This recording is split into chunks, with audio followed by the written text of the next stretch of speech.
Let's see how we can download Jupyter Notebook as an HTML file and we can open it in our browser.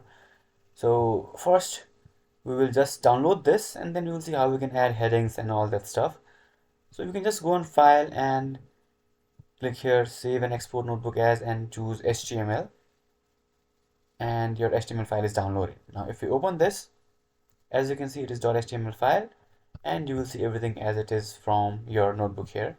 But how do we add paragraph, heading and all that stuff? So to do that, let's say we want it here, right? We want a heading here that says sample matplotlib project. So first let's create a new cell above this one where we will write the heading.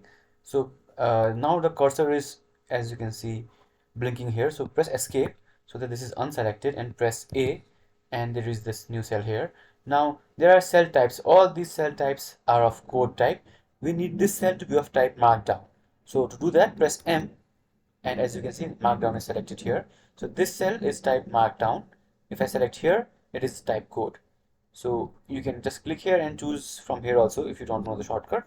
Now here we will write a heading. So let's say hash is the biggest heading and the heading will be matplotlib project. If I press Ctrl Enter, I need a space after hash. Let's add a space here and press Ctrl Enter. So this has become the title now.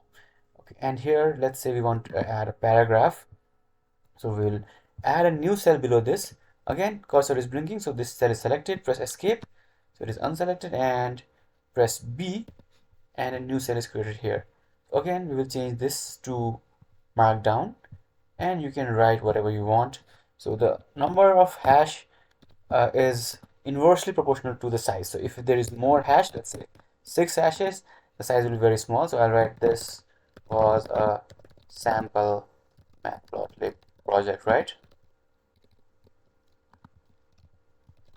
And press Ctrl Enter. As you can see, this is very small. Now here again, I will press escape and press B. A new cell is created here, and this time I'll write 3 hashes, and let's say plot graph now, and press Ctrl Enter. Okay, this is type code. Again, I'll change it to markdown and press Ctrl Enter again. Now this is smaller than this. So this, we have headings here and we have a paragraph here. Again, now if you can download this by going here and clicking HTML. Let's see how it looks. Click on open file, and as you can see, we have our headings, smaller headings, and we have our paragraphs. So this is how you can convert HTML. Sorry, this is how you can convert Jupyter Notebook to HTML. If you have any questions, let me know in the comments below.